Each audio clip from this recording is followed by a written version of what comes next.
Así que, sin más, yo lo voy a dejar con el pastor Daniel Contreras, ya nos va a compartir lo que el Señor le ha dado.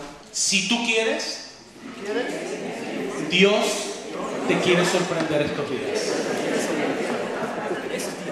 Hay diferentes miembros, pero el ser diferente no los tiene que dividir, sino que tenemos que sacar las fortalezas que tiene el otro y unirla a las áreas de carencias que yo tengo y juntos alcanzar nuestros sueños en Dios. El primer acto es que vamos a ver que Dios y el hombre es el mejor equipo. El segundo acto, los tres pilares de un equipo sólido. En la tarde vamos a ver requisitos para ser parte del equipo, y hay un requisito que se llama quebrantamiento.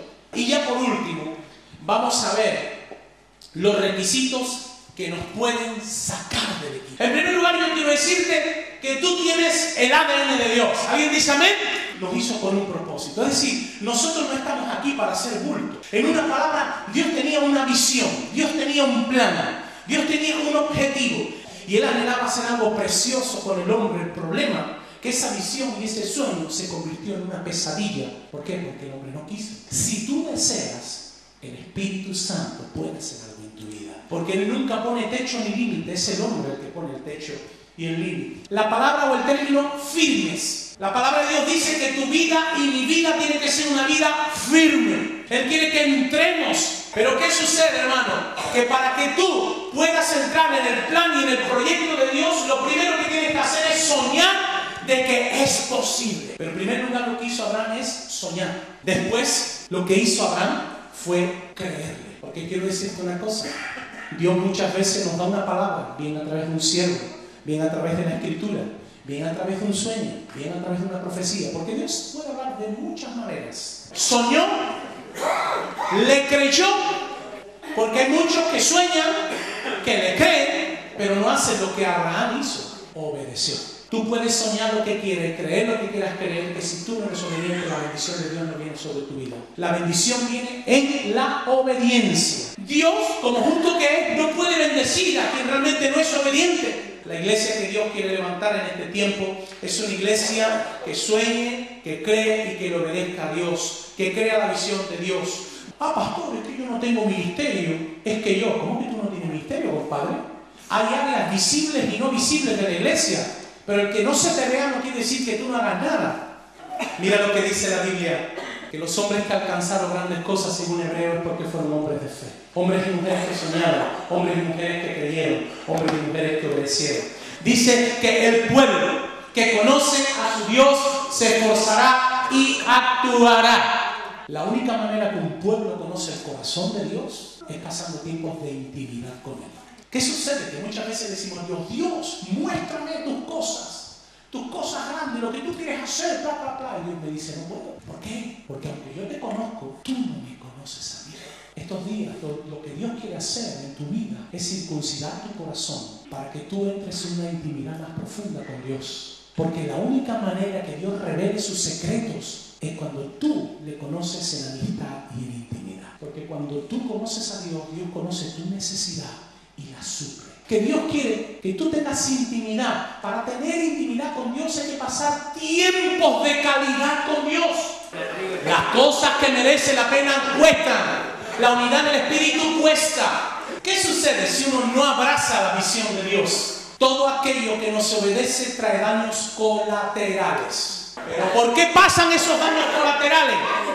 Volviendo a la seriedad, porque no se conoce a Dios. La gran mayoría de situaciones que pasan en la vida no es ni por el diablo ni por el mundo, sino por nuestras decisiones erróneas. Porque tenemos motivaciones equivocadas. Y porque al no conocer la voluntad de Dios, no podemos orar conforme a la voluntad de Dios. Queremos servir a Dios y Dios me dice, no me sirves, no me es útil. ¿Por qué? Porque me vas a dar más quebraderos de cabeza que satisfacciones. Ahora, ¿qué pasa? Es que mi familia, hermano, ¿quieres tener una familia en condiciones? Tú tienes que conocerla. Las cosas que merecen la pena cuestan. ¿Quieres tener un matrimonio en condiciones? Cuesta. Una familia, relaciones. Conoce a tus amigos, ministerio. Hay gente que quiere ministerio, pero tiene un carácter pésimo. La gente se cree que para el ministerio hay que saber hablar al público. Esto que yo estoy haciendo es lo mismo. Esto no es pastorear. Esto es lo que se ve. El ministerio es mucho más. es administrar. La palabra para administrar es del griego kibernete. ¿Sabe quién es el kibernete? El capitán que lleva el timón del barco. Mi pregunta hoy es, ¿quién lleva el timón de tu barco? Porque si no es el Espíritu Santo, ¿sabe a dónde va tu barco? A la deriva. Porque el Espíritu de Dios quiere relacionarse con gente que conoce. Podríamos hablar de muchos que se quedaron en el camino. Gente que tenía todo en su mano, pero lo tiraron por un momento pasional, porque no valoraron lo que Dios les dio, porque jugaron con lo divino y se convirtieron en profanos. Bueno, muchos ejemplos. Ahora, cuando tú abrazas la visión de Dios, el plan de Dios, el sueño de Dios, eso trae bendición. Si tú quieres servir, ponte la cola. Pero servir, hasta para servir en lo que no sea visible, se necesita tener carácter. Tu personalidad no la va a cambiar Dios jamás. Hermano, la vida cristiana es una gozada. Dice la Biblia, gózate y alégrate. ¿Sabes por qué? Porque quien no se goza y quien no se alegra vive en la religión. Y la religión cautiva, oprime, pero Cristo trae libertad. Y conoceréis la verdad y la verdad os hará libres. ¡Aleluya! Tenemos que ser personas de palabra y de convicción. Dice la Biblia que tenemos que ser humildes, porque el que se levanta demasiado, no te preocupes que Dios lo tira para abajo. Cuando tú miras al cielo, tú estás diciendo, mi competencia, mi dependencia está en ti. Y si tú no intervienes, yo no sé cómo voy a salir de esto. Hermano, cuando tú y yo miramos al cielo, comenzamos ya a contar estrellas. ¿Y sabes qué comenzó a hacer Abraham? A soñar en la descendencia. Pero Dios le dice, mira al cielo. ¿Para qué? Para que tenga la confianza del Dios de la vida.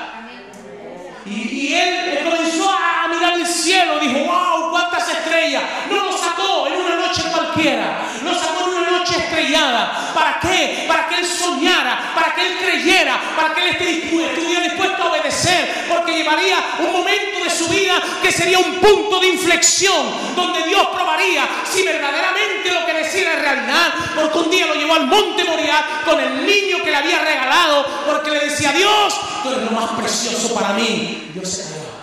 Pero tienen que haber hijos que esos sueños lo crean, que se entusiasmen, que se emocionen, que tengan fe y traigan fruto y descendencia. ¿Tú qué tienes que hacer? Tú tienes que soñar grandes cosas. Tú tienes que ver, visualizar. ¿Qué hizo el Señor? Sal fuera de la tienda, mira al cielo, que ves muchas estrellas. Tú no tienes que verte como estás ahora. Tú y yo nos tenemos que ver como Dios nos ve. Tú no tienes que ver este salón como está ahora. Tú tienes que ver este salón lleno de gente por los lados, gente haciendo fila, donde el ayuntamiento tenga que poner un policía y diga, pastor, hay que ver el problema que nos tiene en el centro. Y entonces el pastor dirá, necesito 5.000 metros para un templo grande aquí en Estepona. ¡Aleluya! Ese es el Dios que yo creo. Un Dios que no tiene límites. Pero esto va a tener mucho trabajo. Claro. Pero no, eso yo lo doy por sentado. Es que el reino de los cielos no es para los vagos. El reino de los cielos es para la gente esforzada. Mira que te mando, que te esfuerces y que seas valiente y no temas ni desmayes, porque yo soy tu Dios, dice Isaías, que te esfuerzo. Dios es un Dios que da fuerza. Sueña, ve, intenta y realiza. Ay, pastor, mire, yo no tengo problema, nunca he fracasado. Pero hay intentado. Ahora, ¿cuál es tu sueño en Dios? ¿Cuál es tu sueño en Dios? ¿Cómo te ves de aquí a 10 años, a 5 años? Hablo si eres una vida un pollo. ¿Sabes por qué? Porque dependiendo de la posición que tú abraces, volarás majestuosamente como un águila, irás en un corral, pero al poquito tiempo te cogerán. Y así le sucede al ser humano. Posee un corazón grande capaz de anhelar lo sublime. Tiene alas para perseguir lo más alto. Sin embargo, a veces está preso como si estuviera en un corral. ¿Sabes por qué? Porque le da miedo soñar, porque le da miedo tener fe, pero le da más miedo obedecer. Y hoy, iglesia, te dice el Señor, yo cuando creé al hombre, lo creé para formar un equipo, para que vivieran unidos los unos a los otros, para que batallaran, como dice el pasaje de Filipenses, para hacer cosas grandes en Dios. Yo pido a los músicos,